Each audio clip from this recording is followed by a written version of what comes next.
We at Hinge Problems Incorporated have a long history of appreciation for the parody and indeed indulgence of it. In parody, do we not see the folly of serious fiction?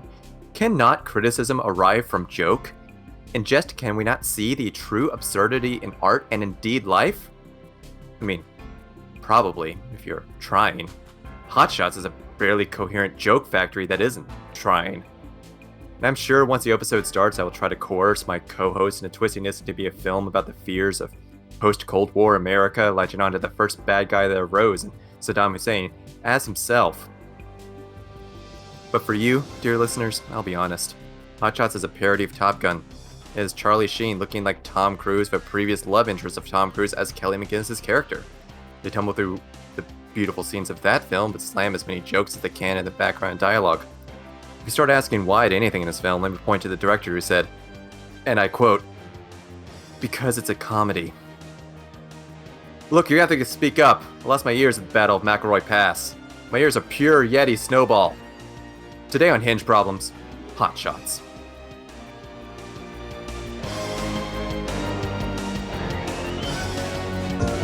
Totally scarring war movies.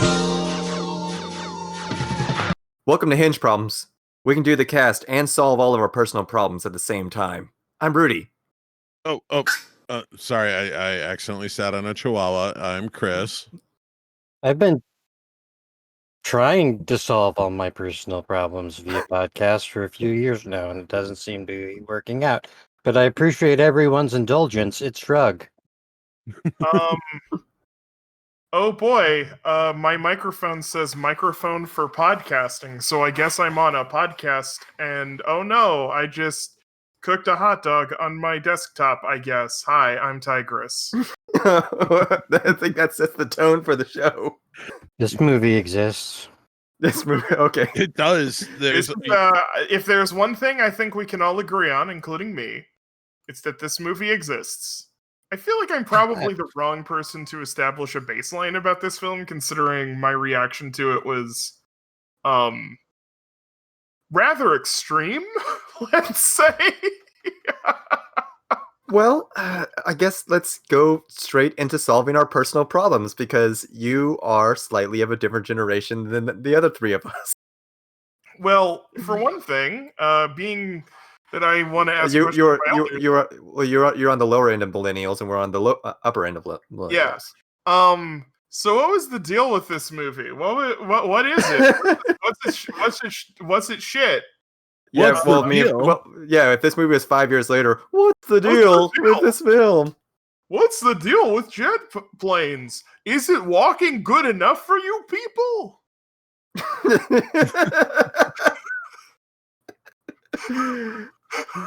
Here I am trying to take my 17-year-old girlfriend on a date, and the next thing I know, she's climbing into a fighter jet. I don't know what this voice is, but we're going to talk about one scumbag, so why don't we talk about how Seinfeld dated a 17-year-old when he was like 35? Jesus Never Christ, forget. Seinfeld. Yeah. So, speaking of human criminals, I guess we can start listing Charlie Sheen as a human criminal. This is a ostensible parody of Top Gun starring Charlie Sheen by a director who's done a lot of similar parodies. One of the writers of Airplane. Yeah, a director who's part of a team of people who've done previous movies, but is not working with that team on this movie, which is... Yeah, and weirdly, this film competed with a Zucker Brothers film. Yep. Strangely. Yeah, because released within 1 month of each other. Sure. So okay. Which I'm sure that did a weird thing for the box office, and for that these two really stupid comedies needed to be compared. Yeah. What was the Zucker Brothers movie? Naked Gun 2.5. Oh. Yeah. Damn, Leslie versus Leslie. Yeah, basically. Like, Leslie was offered the Admiral role in this movie and turned it down. Oh, that makes perfect sense. Yeah, it really does.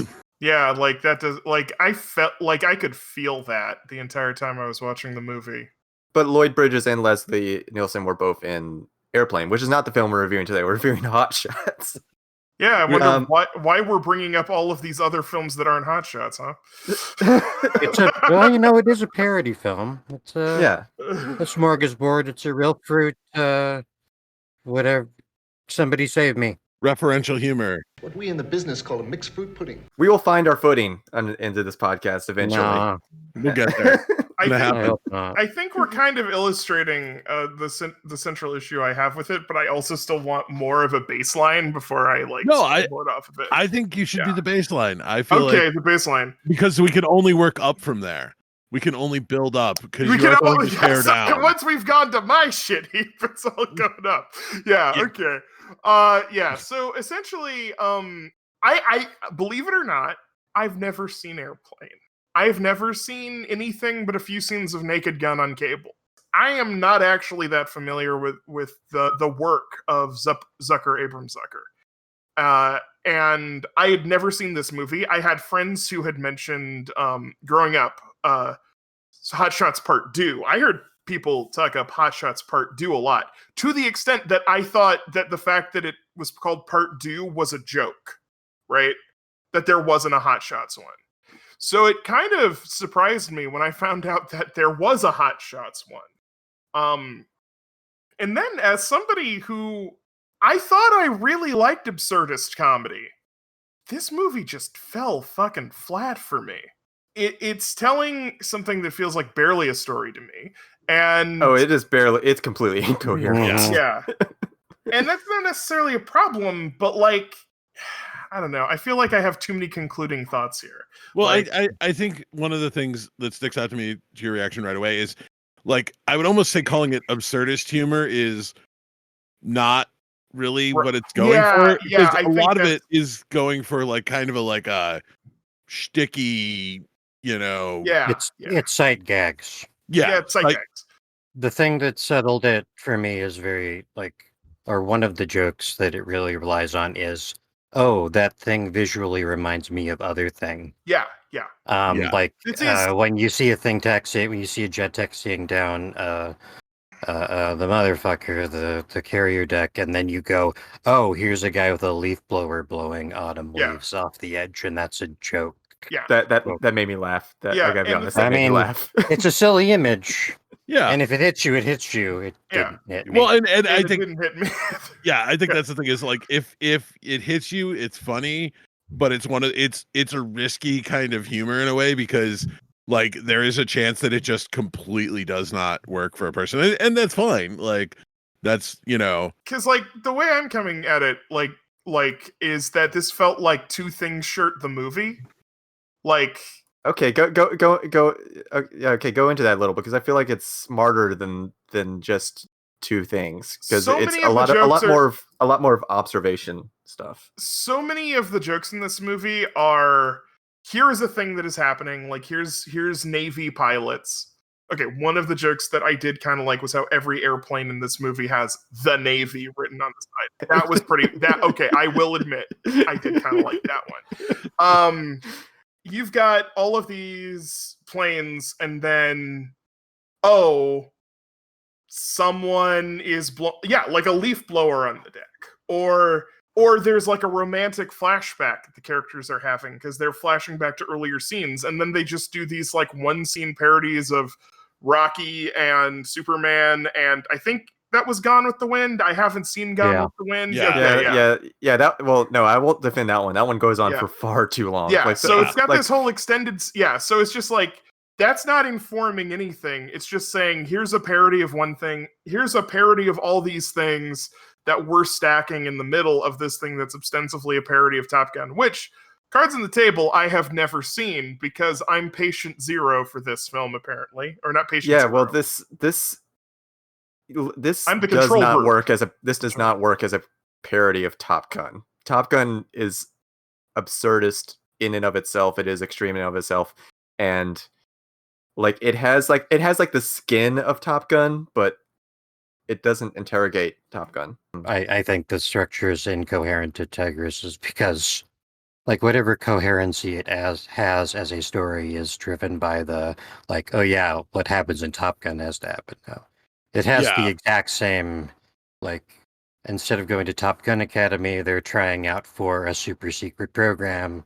Then they, instead of having a chance encounter with the MiGs at the end, they are on an actual mission. But other than that, it's just I have daddy issues.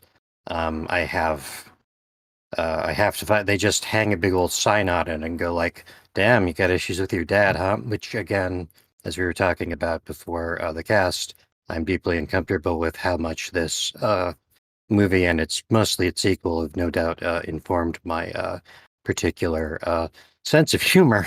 But like, if you don't have that, I think it would be really difficult to be like, why am I watching? Yeah. Fucking this dude squinting all the Yeah, time that- and that was musing about his definitely- dad. That was the thing. It was like, I kind of got the impression that this was referencing something, but at the same time, so many of the jokes were complete non sequiturs that I couldn't tell whether it was a non sequitur or not. And Which like, is, I think, for me, it was a strength that it is just joke factory. If you don't, I mean, this did not work for Tigress. You were the perfect case for this. But like, if you didn't like the first joke, one of the next 5 jokes in the next 2 minutes was going to land for you, which did not prove to be true. Bluntly, it did not. I was scared at the beginning because the very first joke is so nothing. It's nothing. It's the two guys holding missiles bumping into each other, and they go, "Oops, sorry." Well, it's like they're little models of like Batman and from like nuclear bombs. They're holding nuclear bombs, and they're bumping together. Okay. Yeah. Didn't get that. Baby nukes. Well, and the one thing I was going to say about this movie that did work for me as some kind of parody or satire, maybe even of Top Gun, was the, I guess you'd call it B plot of the weapons dealer, the plane company trying to use the failed battle to sell more of their new fighter jet, which is a very fun commentary for later after this movie in terms of how the military funded the F-35. But topical. Yeah. Hot Shots is topical. Yeah. But there is a definite sense to which Top Gun was like clearly like intended, or at least viewed by the military that approved its making, as a propaganda vehicle for look at how awesome our toys are. Yeah. So I actually like that subplot there, but it wasn't really developed much, so it didn't really go much. Yeah, nothing in this film was developed. Yeah, exactly. I know. Yeah, like that's kind of the thing for me, was that it's just like someone rattling off a list of jokes, and there is almost no cadence or rhythm to any of that rattling. It's just, you've got, here's a joke, here's a joke, here's a joke. And it wants to surprise you, but the jokes come at like almost to the second. I bet you could come up with a chart of the exact interval of when jokes hit in this movie. I was slightly distracted at one point, and I kept running the movie back.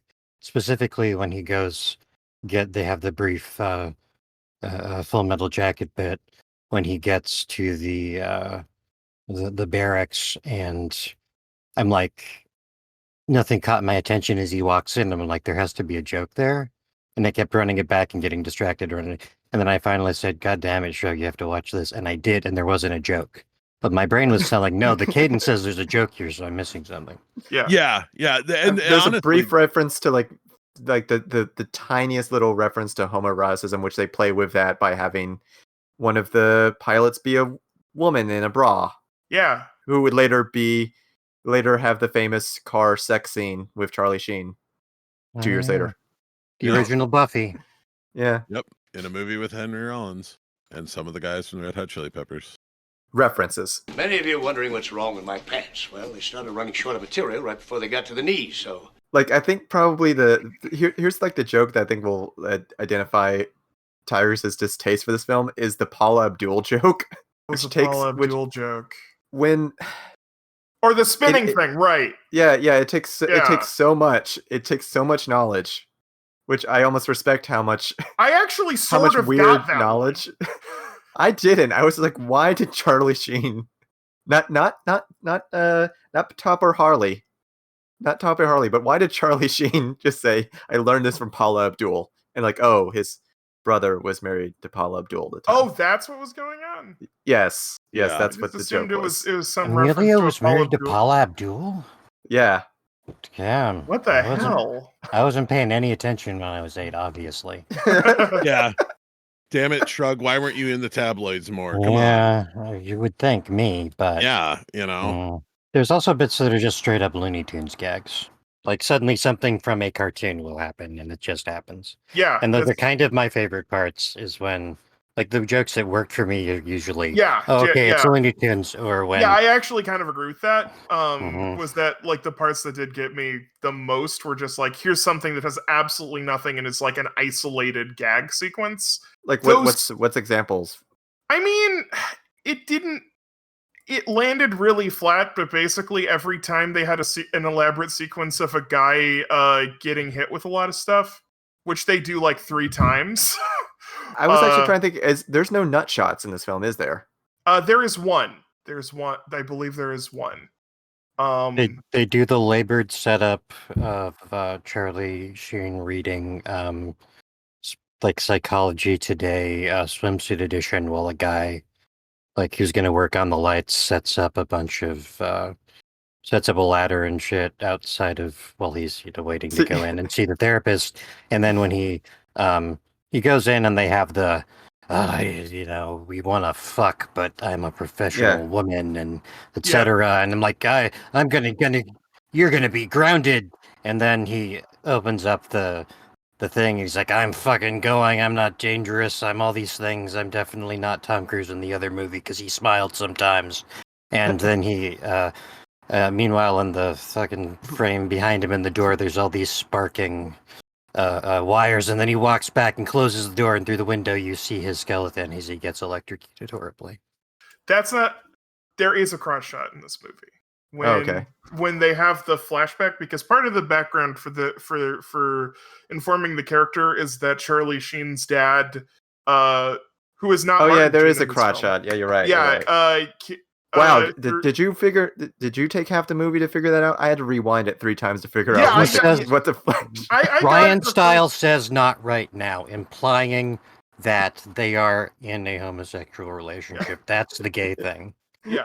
But like there is a scene when the plane is falling apart and Martin Sheen's character, Charlie Sheen's character's dad, is trying to fix the plane. So he's walking around and doing all of these like, slapstick gags, like trying to keep a plane that's falling apart together. And at one point, yeah, he takes a spill and he gets his balls get hit by the tail fin, and of course he does the thing that every 90s thing does where he talks in an extremely high pitched voice because getting hit in the balls emasculates you. Right. But he does say, oh, for God's sake, right now, I must emphasize that in this, because Rudy mentioned earlier the slight mention of homoeroticism, that in this ostensible spoof of one of the most homoerotic major Hollywood films ever made. By far. This is like the one bit Yeah. where there's just a little acknowledgement of, hey, maybe some of these Navy boys are a bit on the homo side. Mm-hmm. Yeah, it was kind of shocking how that wasn't like at all a thing in this movie, because yeah, it is so prevalent in Top Gun. Yeah, like it's not really in it hasn't been in the films we watch, but like the love triangle in this film is very much like classic 40s, 50s war movie love triangle.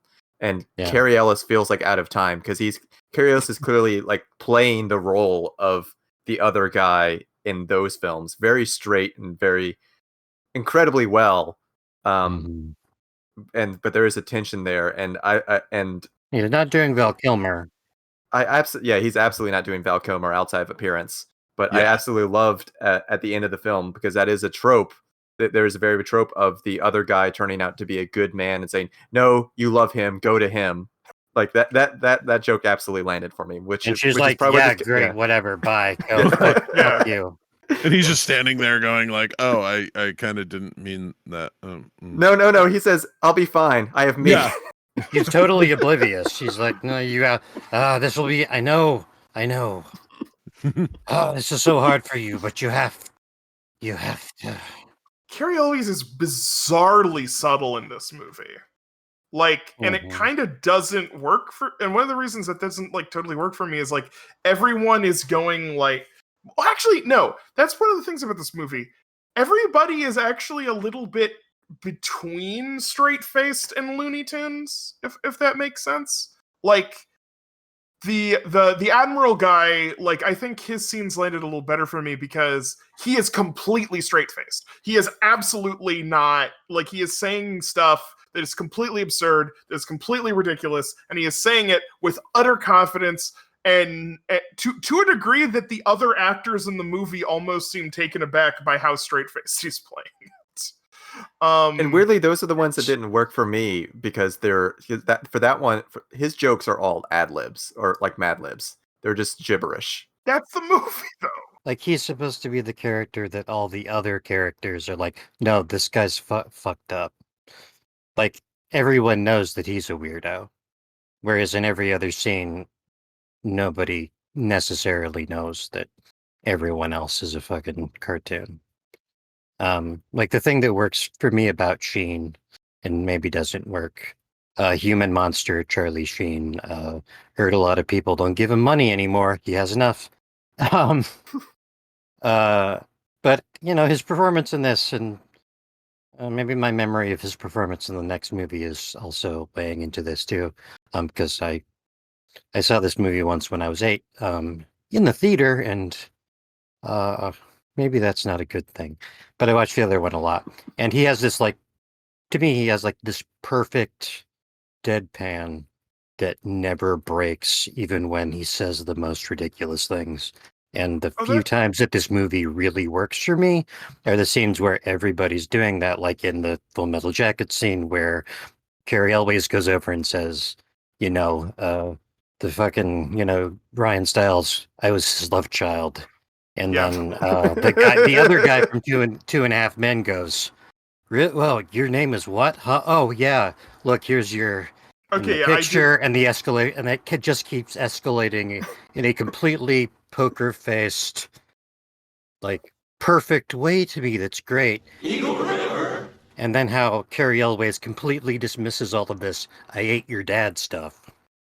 Yeah. And says the problem is Charlie Sheen. Yeah. Who had nothing to do with anything. Yeah, the problem's not the people literally eating my father after they shot him. The problem is that this guy is the son of the guy who knew my dad. Yes. And then one of the people says, "Wait, that's your mom's ex? We're cousins." And don't you remember we used to go to camp Lake such and such, and then everyone else in the room goes, Lake such and such, like they all went there when they were kids. Yes. Yeah. And none of that worked for you. None of the 10 jokes there worked. That was the one that I will admit that one did kind of work. That's the perfect sequence in the movie to me. Yeah, I don't like the rest of it very much. Yeah, that's the thing. The thing about that movie, that's actually kind of the thing that worked about that scene more for me than the rest is that there's a structure to the joke, right? Like there is a sequence. Like not only is this parodying an obvious dynamic. Like I haven't seen Top Gun. I don't know if that's a specific thing parodying Top Gun, but I've seen 1,000 movies with the dynamic of I don't like you because you did something and I'm judging you for this thing your dad did or whatever. And the coincidences that movies jump through. In fact, I thought that seemed a lot more. I don't know how common that was for movies at that time, but it did remind me of the sort of trend in a lot of movies now, like in superhero movies especially, where absolutely everybody is related to everything in the superhero's origin now. But yeah, it's taking that idea, it's building an emotional energy and emotional weight around that idea. It's setting up this chain, and then it keeps raising the joke. Like it takes the initial joke, and then it makes that joke more absurd. And like then it makes it more absurd, but each of those absurdities is informing the previous layer of the joke, right? Right. But when Carrie Elwes lands his plane and his hair is permed, that's not informing anything. He's just getting his hair permed in the plane. Well, so his hair will be perfect when he gets out. Yeah. Maybe like See, I think part of what the jokes that worked for me, and there was one in that scene in the Full Metal Jacket scene in the barracks there, are the like words that can have two meanings and one person takes them to mean the wrong thing and then just keeps on talking. Specifically, Charlie Sheen has one of these moments with the character known as Dead Meat. Charlie Sheen says something about like, oh, I just like riding my motorcycle, and the Dead Meat goes, oh, a loner, and Charlie Sheen just very straight goes, no, I bought it. And then just I nobody laughed really stopped hard at that. Yeah, exactly. That one got me so hard because it's just like just a little like stupid thing, and it's the same thing as the Carrie Elways at the end of the everyone's related to each other scene, in that like they just the thing that makes it work so well is that person just like not even acting like it's a joke, like just going with it, and that the movie works best for me when it does that. Like, and so much of the movie feels like, even if a character isn't doing it, it's framing it like, hey, look at this very clever joke I made. Look at me being very, maybe not clever, but look at this joke I made. Haha, I made a joke. I actually wanted to examine part of that because the motorcycle and horse dance competition, which I watched the Siskel and Ebert review, which said, "Oh, that scene was very funny." Yeah, and I was like, "This isn't. It's kind of like well performed. I liked watching it, but nothing in it I would call a joke." Yeah, it was just he's copying everything she's doing on the horse and doesn't do it when she does a maneuver that would crush his balls. Like, that's it. That's what happened in this. It's a powerful meet cute. For things that stuck in my childhood, for some reason, for last 25 years of my life, I've always thought like I can see the gym bar when she's doing the gymnastics. I don't know why that bothers me. I don't know why that's stuck in my brain. But when she did it, I was like, I can see the gym bar. Why does that bother me that I can see the gym bar? Why didn't they hide it better? Gosh. Invest more in your set building, Abrahams. Well, I mean, I kind of get that, because like why that would be a problem, because like it feels like the movie thinks whatever it's doing is good enough. Like it just is like, yeah, okay, that's a fine enough joke. Okay, that's a fine enough sequence. And which you're not wrong. From there's the Entertainment Weekly, which was article which was done on the set, and the director Abrams pretty much said like, yeah, it's good enough. All the jokes are good enough. Yeah. So you're not misreading the film. And I just like got this feeling. It's like it kind of only feels like some of the actors, like Carrie Elways, I feel like he's underutilized in this film, but he's giving it 110%. I feel like he needs more, and he needs to be, and like he should be given even more absurd things to say and do, because his performance is bringing it. But he's not Charlie. He's not human monster Charlie Sheen. Yeah. No, as far as we know, we can all stand Carrie Elways until something else happens. We can all say. I don't know. He was involved with all those Jigsaw murders. Spoilers for a different franchise, I guess. Join us in our Hinge Problems sister cast, Horror Movies. I feel like I really loved the horse and motorcycle scene when I was an 8-year-old. But I'm not an 8-year-old anymore, and now I just kind of go, okay. I think that's a good. Okay, I'm gonna say this, and I'm gonna say this in like not the I want this to be a generous way. Yeah, I think that's a very entertaining scene to an 8-year-old, because 8-year-olds like seeing interesting movement happen. Like, the jokes don't really land for me in that scene, but if I was 8, I probably would have fixated on, oh, he's doing a cool thing with a motorcycle and she's doing a cool thing with a horse. Seems, yeah. I think part of the reason that works for 8-year-olds, because I remember being like 7 or 8 and watching Top Gun, and the lesson I got out of Top Gun was that the F-14 Tomcat is fucking sweet, and that motorcycles rule. And so, as a young kid watching this movie, having seen Top Gun, I'm still like, motorcycles rule, and you can do this stuff on them? That's amazing. This blows my mind, and it is funny that this person's doing that. As an adult, yeah, it's kind of like, All right, we get the joke. You can stop now.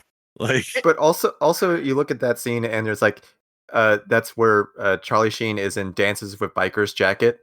Mhm. And I kept looking at that crap, jacket okay. kept looking at that jacket to go, is there a joke here? There's got to be a joke on that jacket, right? It's got a couple weird zippers, I guess.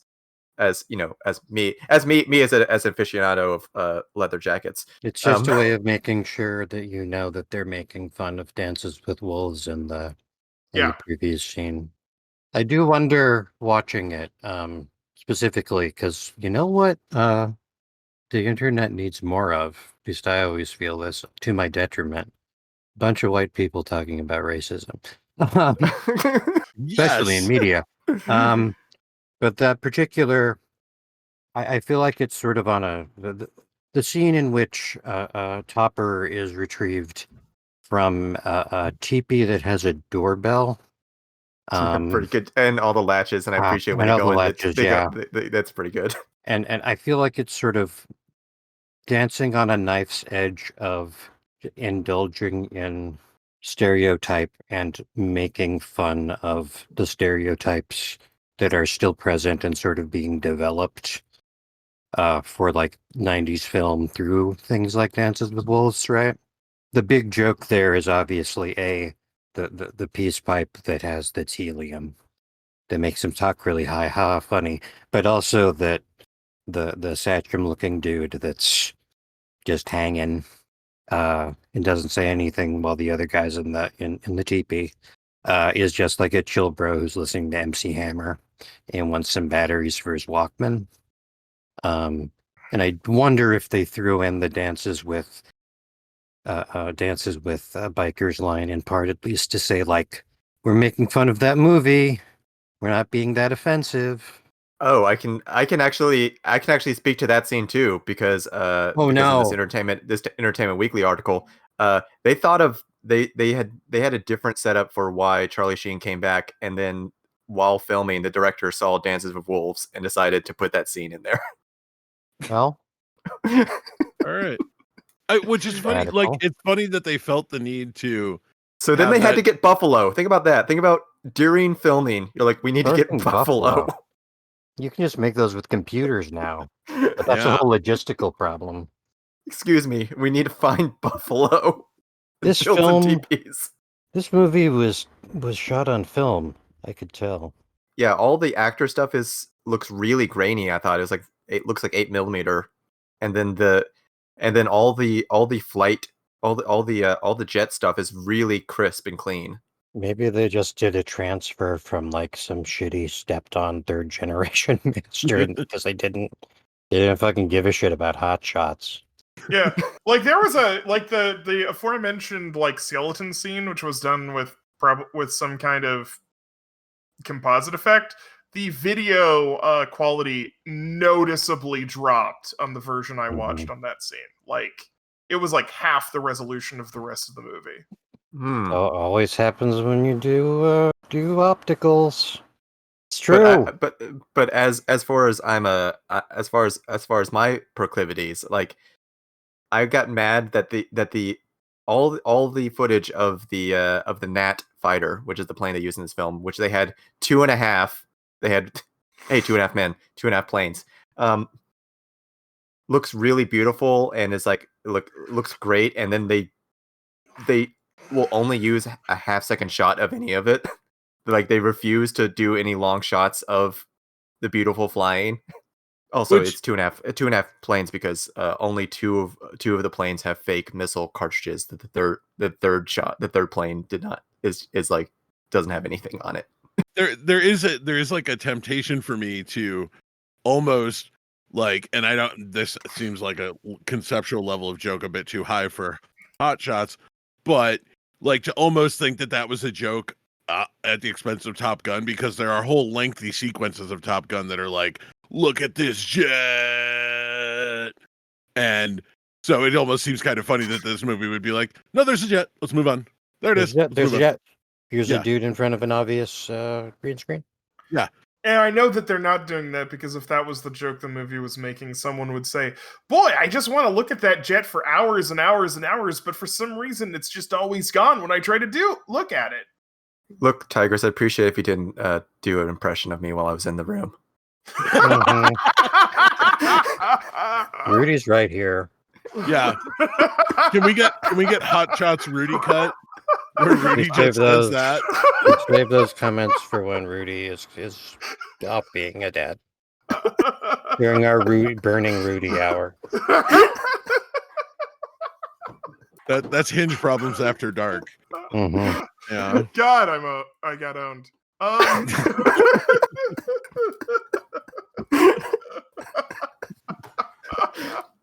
See, that's a laugh. That's me laughing at something. Get on film. Wow, we got Tigress to laugh. We did better than Hot Shots. Congratulations. Yeah. Well, I mean, I did laugh at a non-joke when they have the looks like a I'm gonna get good. It looks like they have a C-13. It looks like it was painted with children's paint camouflage for when the admiral gets off the plane. Yes. Yeah, the cheapest, crappiest plane they could possibly use there. It's amazing. And you see the wide shot and you're like, oh, that's an actual plane, and they really did a bad job painting it. It was like they got an actual plane. They realized they had to make it look military-ish, but they had one color of paint and one guy with a spray gun, and they're like, well, dude, do your best. And shows what I know, because I didn't even see that. Now that we've said something about it, if you go back and saw the shot, you'd be like, oh, I'm sure it would. I'm sure it would.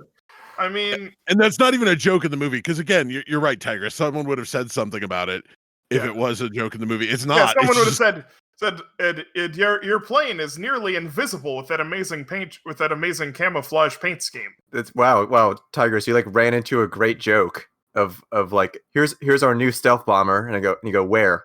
And then you'd have and then you wouldn't even have a plane there, and then someone would walk in, and then he'd trip like he hit the plane, and then he'd go, ow! Oh, holy Wonder Woman! Yeah. They did that absolutely every time someone took a dive in this film. There was one time when a guy flipped over and he said, and they overdubbed it with him going, "Windy, I'm flying." Yep. Yeah, that's and it was, but I feel like in a movie of jokes that landed like lead balloons. That one was like a tungsten balloon. Well, what if I told you that stunt person was Albert Einstein? So, shit. All context makes a lot of difference there, now, doesn't it? I will say one of those reaction to pratfall sound effects very early in the movie made me laugh way too much. And that was when they're playing football on the aircraft carrier. Again, our Top Gun reference. If you've never watched Top Gun, you would never notice that. And they throw the pass to the guy and he catches it. And just the sound of him going, yeah, no, made me laugh a lot. They just had a guy fall off the boat 4 times by that point. Yeah. Well, honestly, part of why that works for me is because as a kid, I even remember watching Top Gun and aircraft carriers and going how do people stay on? Because there's no rail, there's nothing. You just fall off. There's 2 different plane parking jokes. One's parallel parking with rubber tire noises, and the other is one pulling into a parking lot or a handicap space, big handicap space, and a guy in a wheelchair comes up and starts yelling. Well, there's also the one where Charlie Sheen puts money into the parking meter. Oh yeah. No, there's that one. Yeah. You could say that this film, which is the second time they do that joke, uses every part of the parking joke buffalo. Yeah, because there's another scene. Be here all night, folks. Because there's another scene where he has to Shrug disappear.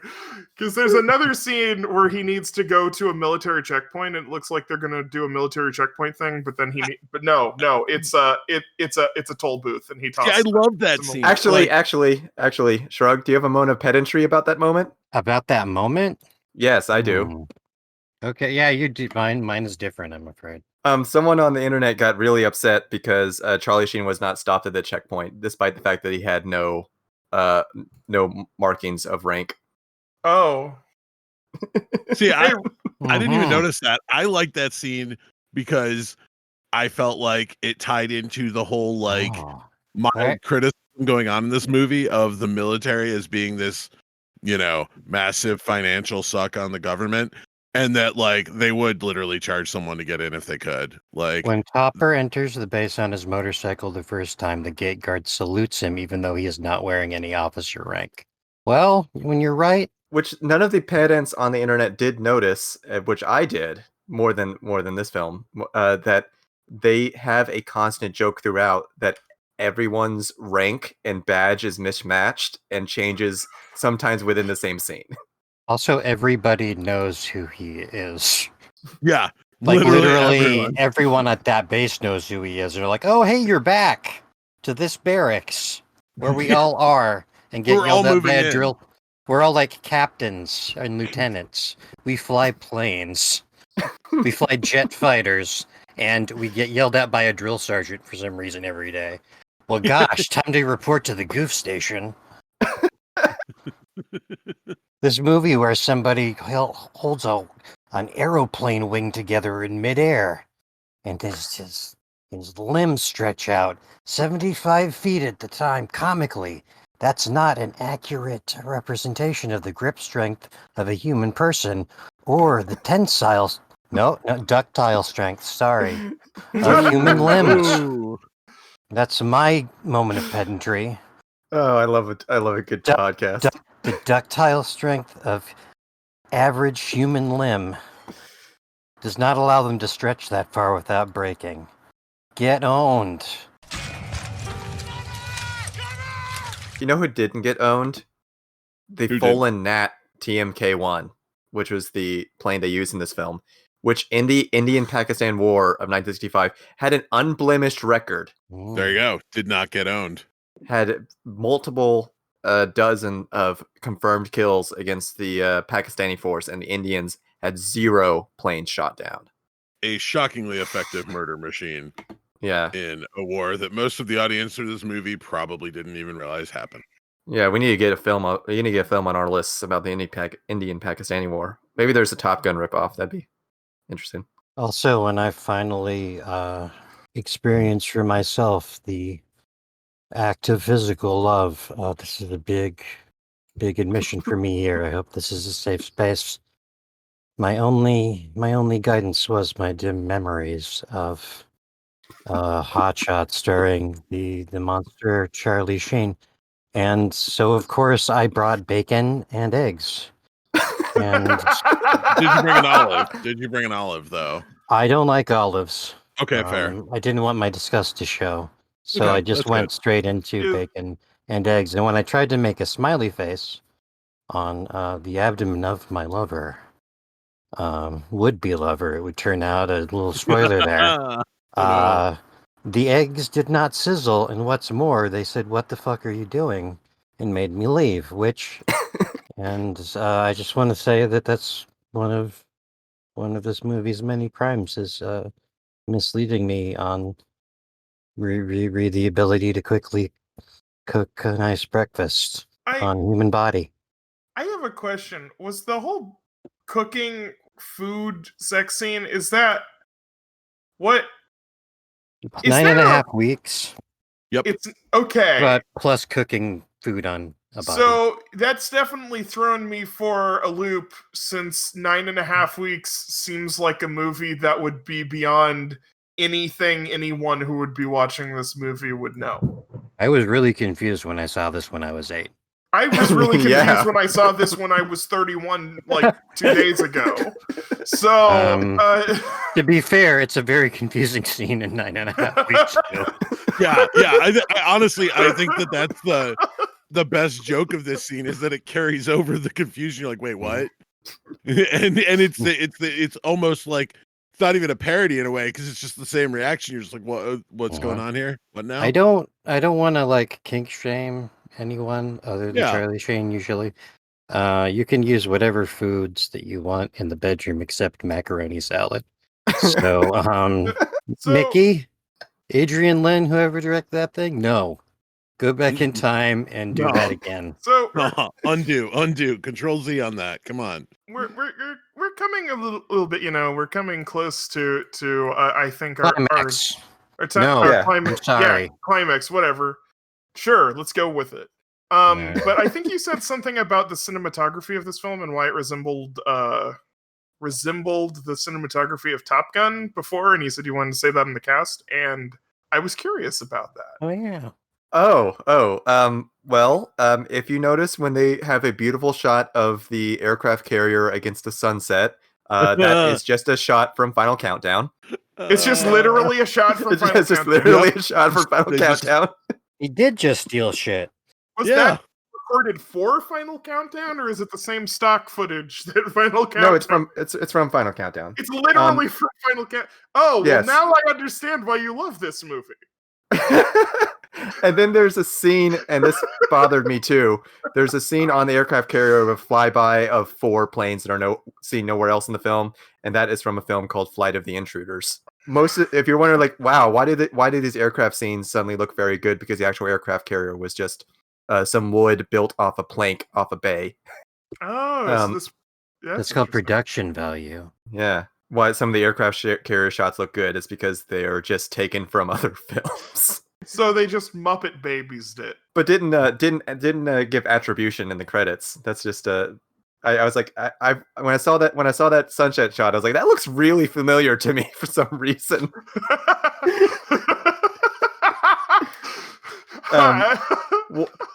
Look forward to the day, dear listeners, when we review Final Countdown, and Rudy just smiles for 2 hours straight. Our first 2-hour episode. If there's ever going to be an episode that I think will bring out potential hurt feelings from Rudy, it's going to be when we watch Final Countdown and Tigress absolutely hates it. I've seen the Final Countdown. I know. I'm just Yeah. picking on you, Tigress. It's fine. Okay, that's it. Yeah. I completely understand Rudy's fetish for Final Countdown. Yeah, but I don't get know that. how I would I engage with understand trying to that critique one. it and under the umbrella of it. Anyway, you were saying. You disobeyed a direct order and lost a $30 million fighter in the process. Yes, I did. But I'm paying it off at $10 a week, and I wouldn't be doing that if I'd gotten that extra collision coverage.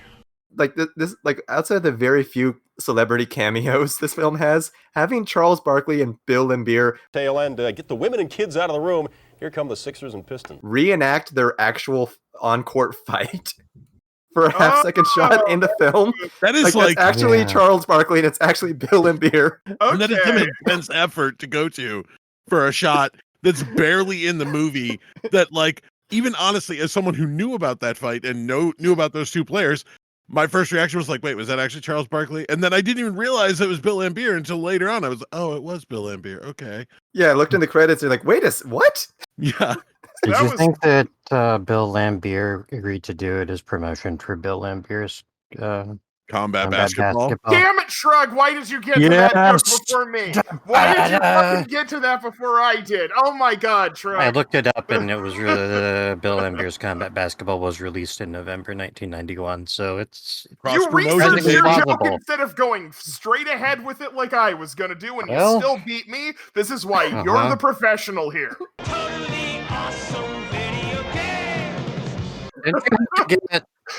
don't you have to like get money out of something to be professional? Yeah.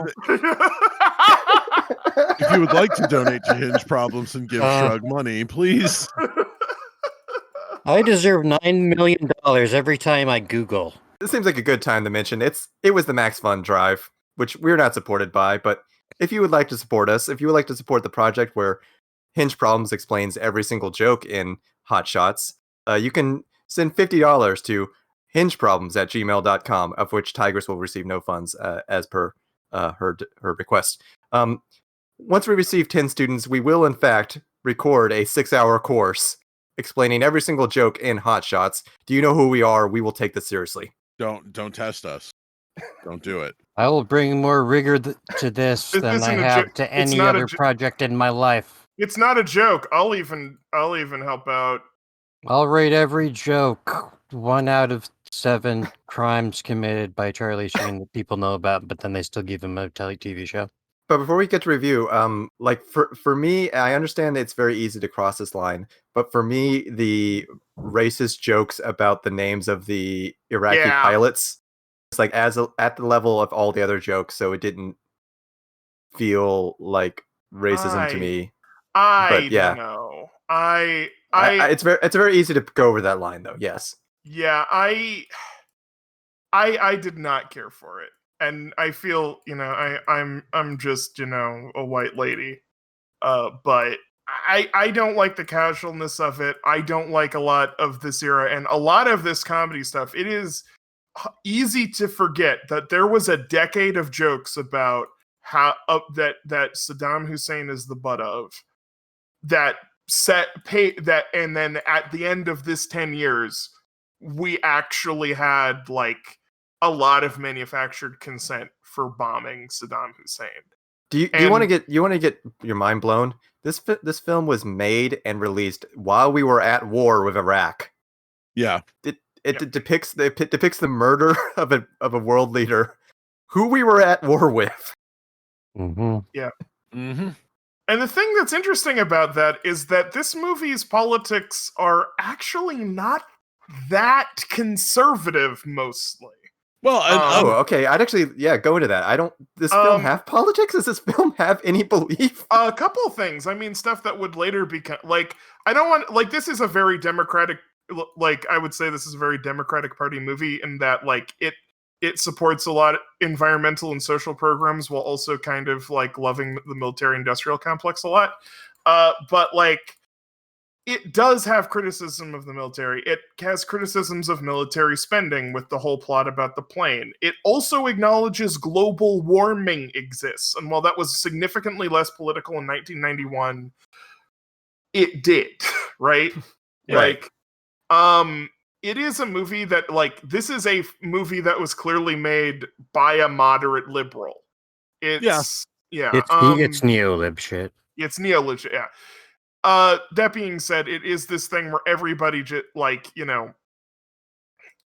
there's a lot of jokes about stuff. The nuclear plant thing, I don't know if that was a big thing with Iraq, but that is an old shitty thing they say about Iran forever, right? And it was hard to tell whether it was are we supposed to take this seriously? Or are we not supposed to take this seriously? I know it's a joke, but yeah. And that we do a first strike against a nuclear power plant. Yeah, but a lot of people legitimately think that that's a thing we should do, right? And have said that specifically about Iran and Iraq since forever. And it motivated our last, under the last 4 years, their last president, it motivated basically our entire policy toward Iran and Bush. Yeah, if they develop any sort of we can't allow them, we can't watch them and monitor according to the treaty that we have with them, where we literally get to go over all the shit they do with the microscope, so we know exactly what they're doing with all their uranium. We no, they're evil. They hate us. We have to fuck them up with sanctions again, so they have a very good material reason to fucking hate us, and not allow them to continue nuclear power because they're using it to make nukes, and also lose our ability to monitor all their shit. And I don't want to say this is that's entirely this movie's fault, but that and sort of the stuff about where it's making fun of Middle Eastern stuff is part of basically this decade-long thing where just casual jokes about all this got normalized until 9/11 happened, and then that had already primed stuff for just a huge wave of anti-Muslim bigotry. And I think it starts even earlier than that, though. Yeah. Honestly, I mean, I'm not saying the big turning point moment for that sort of humor, quote unquote, in America is really, I think, the Iran hostage crisis. Yeah, I don't want to say it started there, but it reaches a new peak in the early 90s because of the fall of the Soviet Union, and we needed a sort of cultural enemy which And we didn't have anymore, so we made one. and a material My one. intro because came you- true. My intro came true. Yeah. Because you need some place to bomb if you have a company selling bombs, right? Yep. So in the Middle East, it's great because for that purpose, if you're a military industrialist, because they don't have the capability to strike back. I just went and I got my copy off the shelf of Reginald Horseman, amazing name I know. Race and Manifest Destiny: The Origins of American Racial Anglo-Saxonism.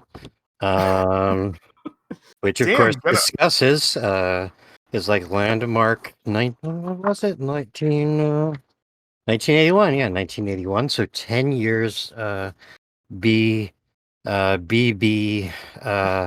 Charlie HS. CS before the Battle of Charlie Sheen. Yeah, okay.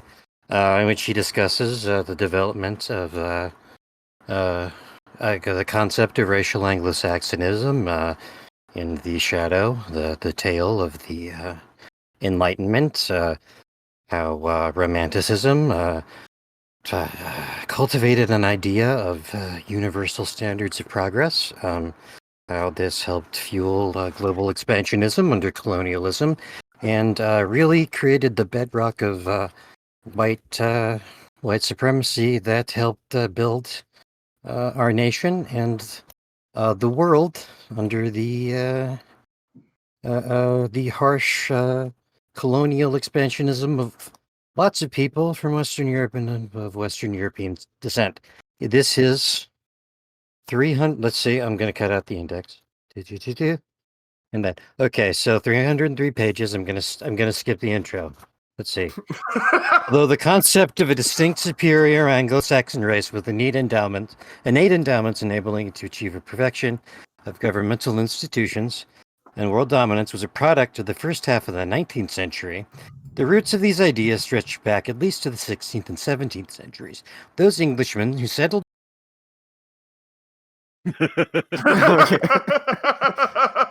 On that note, And On that and note, Shrug yeah. vanished. Yeah. Okay. I'm laughing at Shrug vanishing, not crimes against humanity. what was it? What happened? What happened? I have a book in Shrug, front of put me. the book down. Put the book down, Shrug. Don't open the How did book. this book get here? Don't open the book. I Don't didn't look have at a the book. Put the Race? Were we talking about no, the we weren't. fruits of colonialism and white No. supremacy in the modern world? No, Shrug, put the book down. Save us all. Honey, you know that global warming problem? I've discovered how we can reverse it. Tell me. No, not now, lovey bumpers. There'll be plenty of time for that later. In my investigation into the assassination of JFK? You found the evidence you were looking for. Yes, I have proof. It's right here in my pocket. It's big, honey, really big. Goes all the way to the White House. Do you want me to hold it for you? No, it'll be safe right here. I'm in a jet. What could go wrong? So hey, what did we all think of this movie anyway? Yeah, let's We need a let's rating talk about- system. we need a Bougie. rating system. I need a drink. All right. So Shrug needs a drink, and as our rating system here at War Movies, we like to have a custom 1 to 5 rating system for every movie that we watch. And in honor of So Shrug, they can't be compared. yeah, so they can't possibly be compared. In honor of Shrug's need of a beverage, our Okay. rating system this week will be a rating of 1 to 5 Perrier flight badges on your flight suit. Yeah, to explain that a little bit, we mentioned earlier, obviously, Charlie Sheen's leather jacket and the feeling that there should be some joke hidden in the patches of the leather jacket, which there didn't actually seem to be.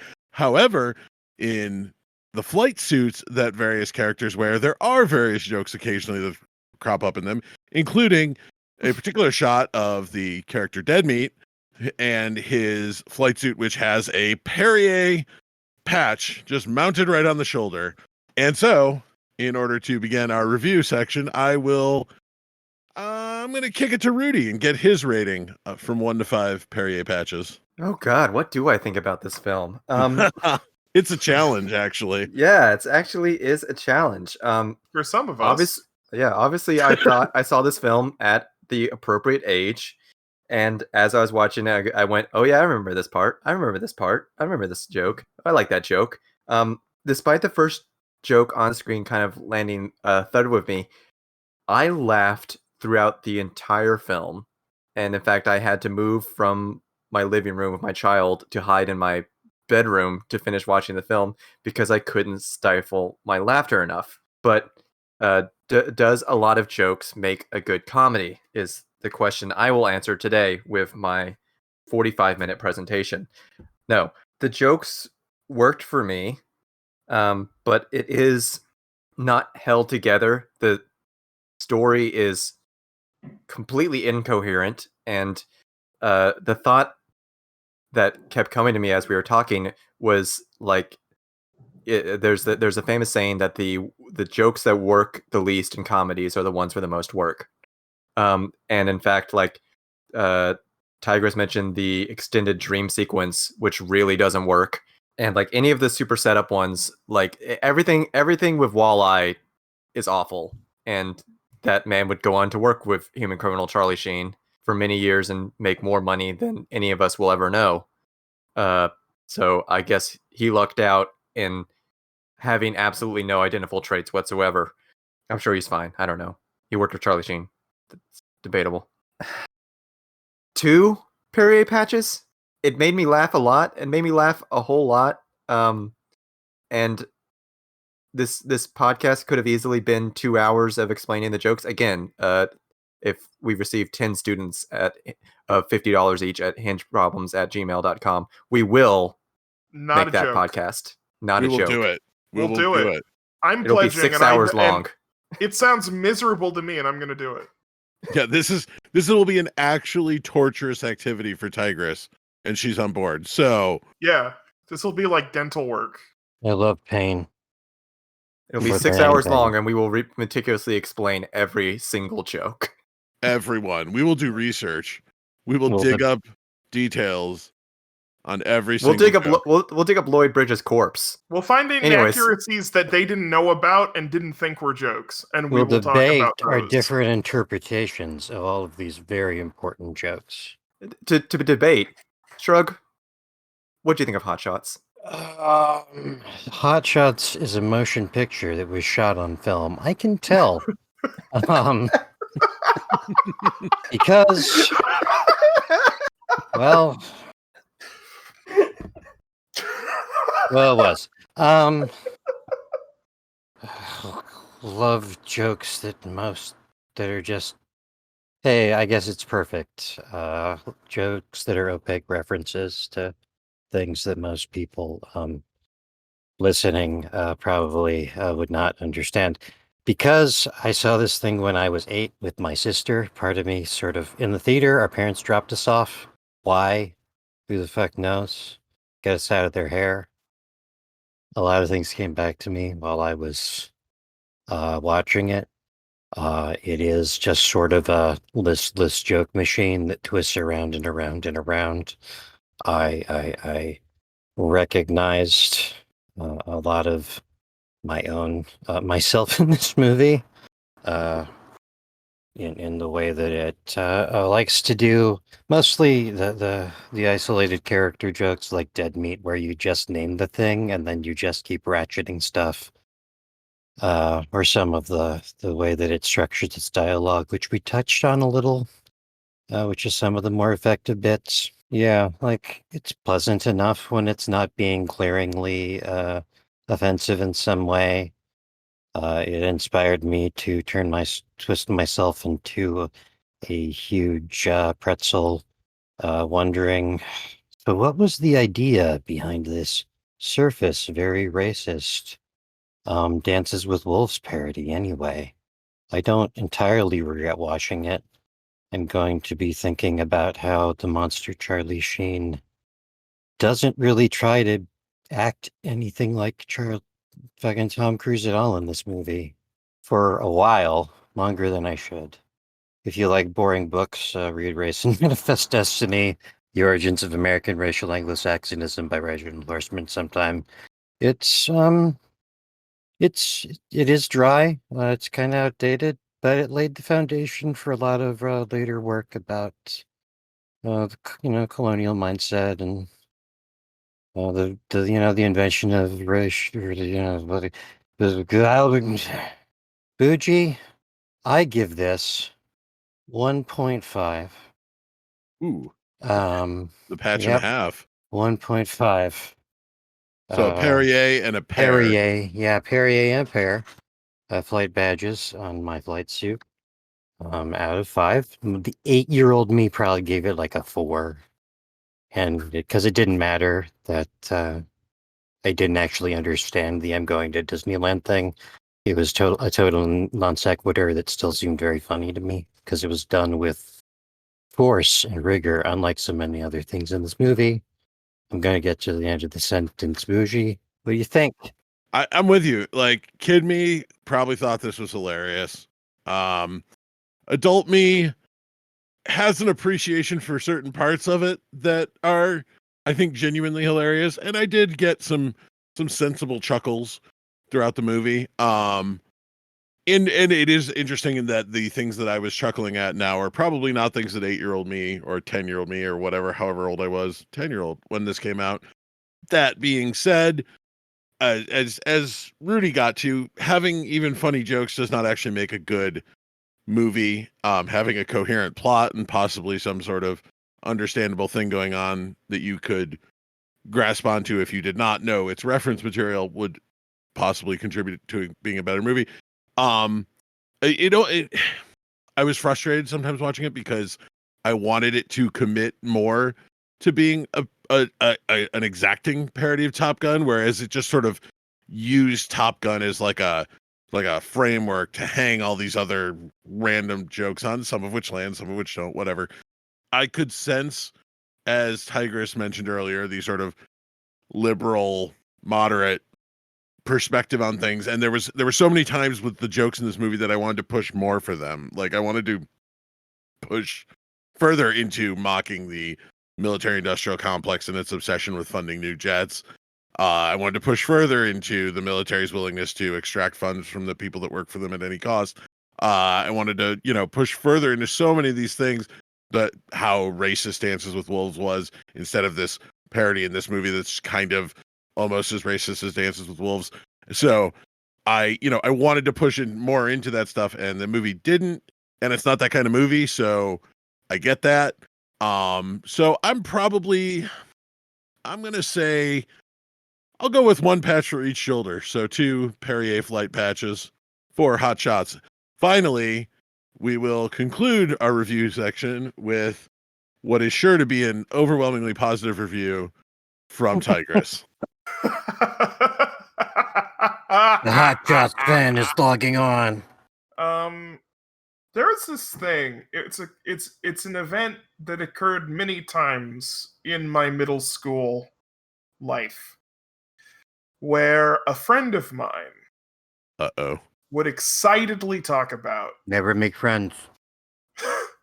Never make friends in middle school. That's a lesson. I would have a friend, and they would get very fixated on a comedy movie, and they would talk about this movie over and over again, and I'd go over the house, and then we'd pop in Camp Nowhere or whatever, and I'd watch it, and they would say, look at this funny bit, and it would not work for me. And it has been so wonderful to return to the nostalgia of being a middle schooler once again tonight. So I confess I didn't have high hopes for this movie, but whatever, sometimes a comedy can work. And I watched it, and literally from the first scene, I was like, oh, that's a joke. And it just sort of hit a joke counter in my head. There's a joke. There's a joke. There's a joke. And I wasn't laughing at them. I was just pointing at it and saying, yeah, that's a joke. That's a joke. And part of the thing about random jokes, when you're just doing this is a joke, I want kind of a scaffolding. Like, I want a scaffolding of something supporting the film. There doesn't really feel like there's even a central joke to this movie. Like, it's kind of a parody of Top Gun, as people have said, but again, I can't really entirely evaluate that since I have never seen Top Gun. But so those scenes just feel like, yeah, those are all jokes that are in a particular category, but that's just it. It just feels like a category on a list. There's not a whole lot about this that's structurally building towards it. There's not a central joke. Like it feels like if you were doing a thing about the military industrial complex. I'm not just saying like this movie needs to have a statement, but like that would be a structure to hang the whole movie on. And it sort of has it, but for large portions of the movie, it doesn't matter. It just has those bits popping up periodically to remind you that, oh yeah, this movie sort of has a structure, but that doesn't super matter. If you didn't have those parts and the planes just like fell apart on their own and there was no reference to that, it could just be a Looney Tunes thing for all this movie cares, right? Nothing has the grounding it needs for the absurdity to really play off. There is neither an emotional core to the film, nor is there really like, I don't know, like there's not enough to Charlie Sheen's character for me to either be rooting for him nor hating him. He just exists. And he is simultaneously jokes and he's simultaneously the straight man. And that's half of the characters in this movie. They are serving that at different points, and there is no consistency. There is no rhythm to anything other than we gotta get a joke. We gotta get a joke. We have to have a joke. Here's a joke. Here's a joke. Here's a joke.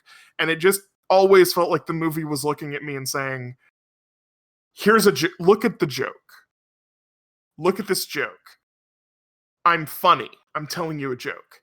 And that just made the fact that like every time a joke really didn't land, it just felt like it didn't land even harder.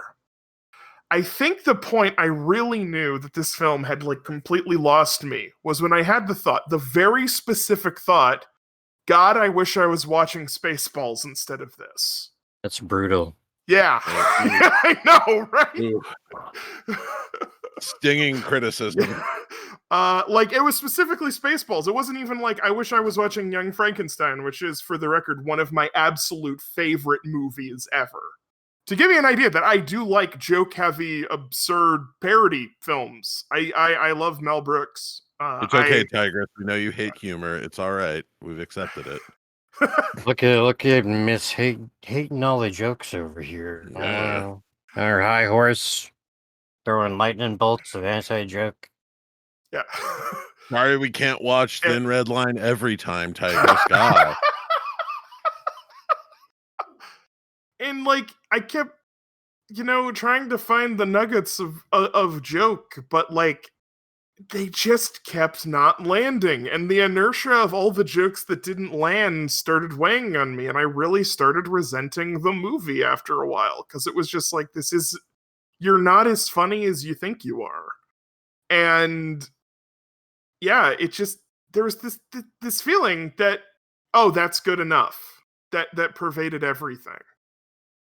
And the frank fact of the matter is it wasn't. It wasn't good enough. You do have to go harder. Even the recurring gags could have recurred a little harder or been a little sharper. But they're not. There's no weight to anything. There's no minor emotional stakes in it.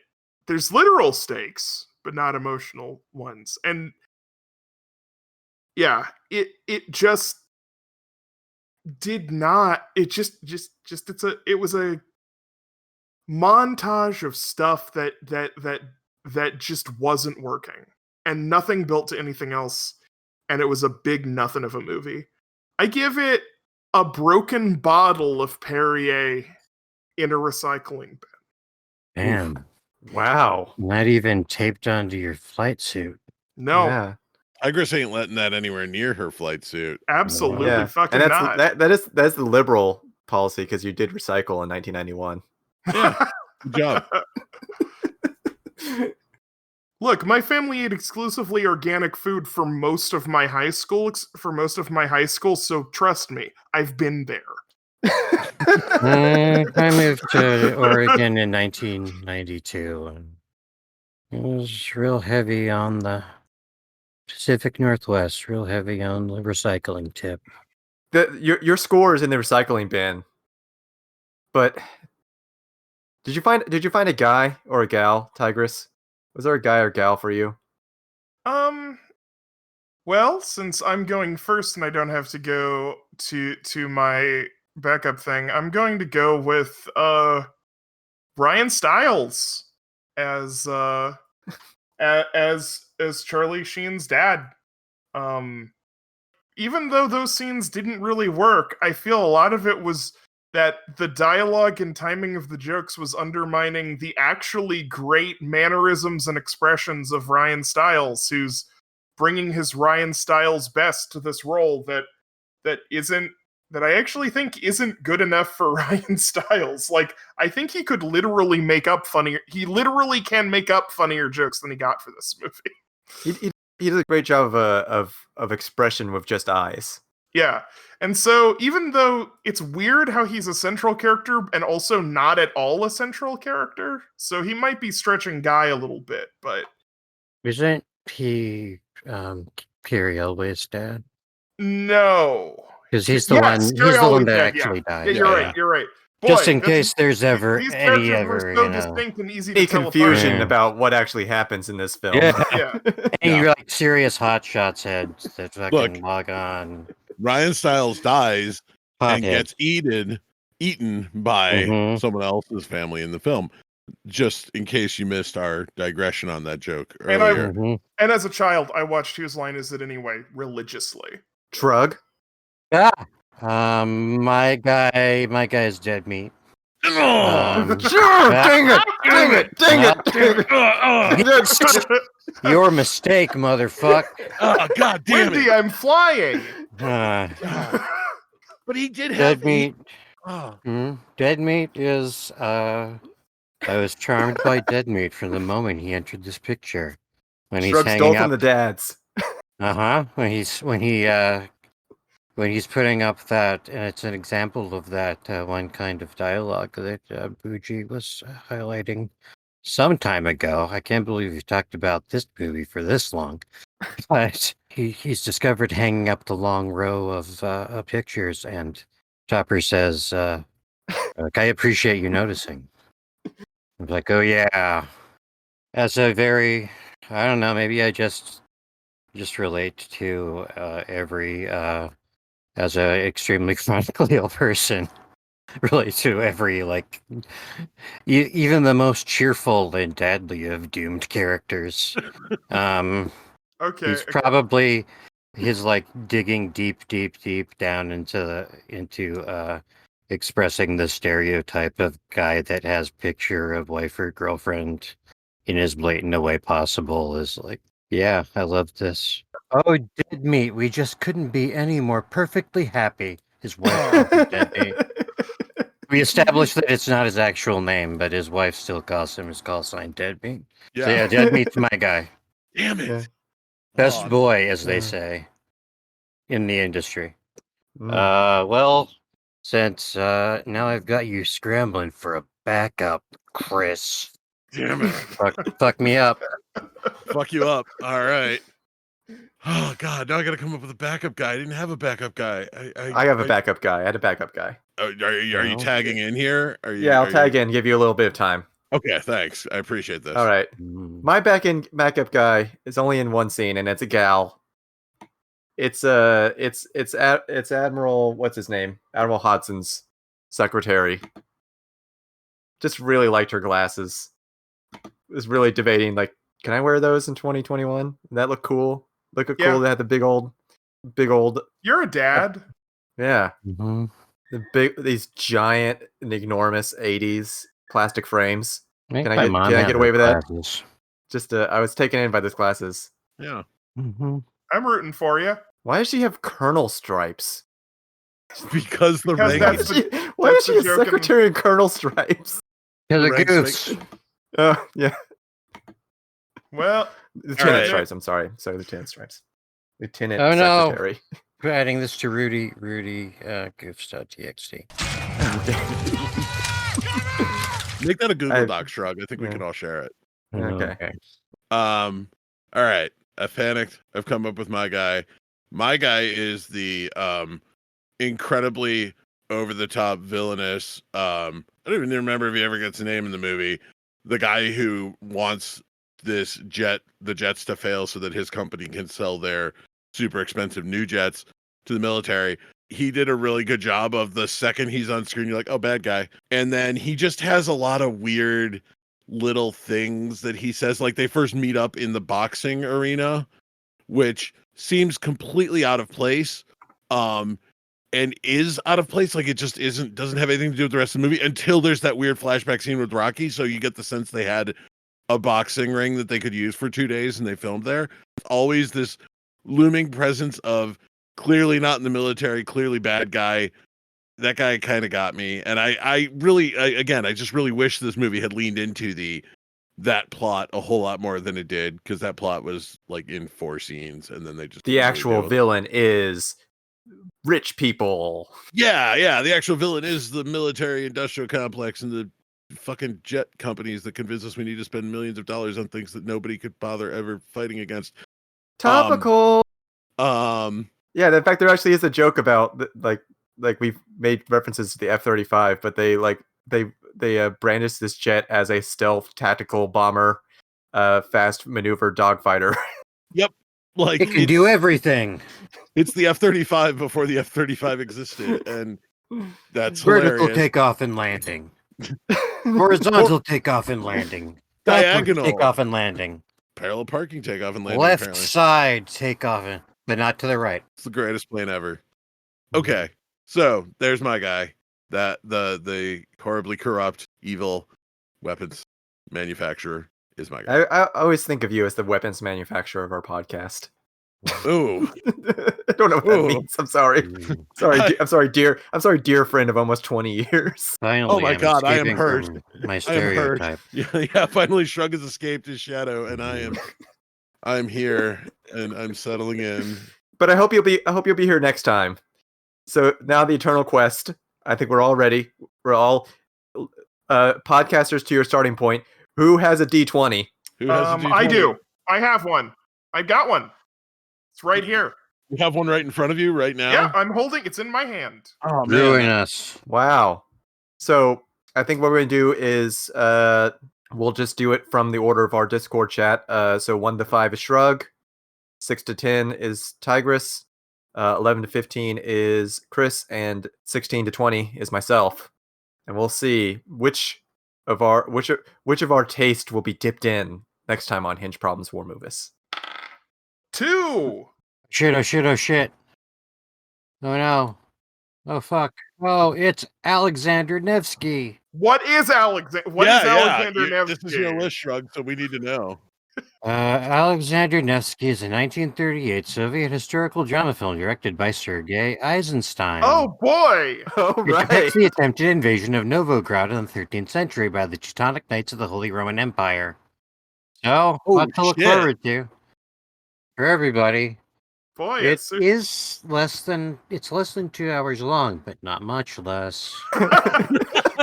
Boy, I'm excited to see a movie from when the concept of editing was a fresh idea. Mm-hmm. Oh yeah, fresh edits. Oh boy, Wow. I actually have a lot of Sergei Eisenstein knowledge I can bring to this. Thank you, liberal arts education. Not having seen this, but just having heard Shrug's summary of this, I appreciate the tonal whiplash that is about to occur. Oh yeah. Hot shots to fucking Alexander Nevsky. Nevsky something. Yeah. You never know. Pre World War II Soviet film? Yeah, let's do it.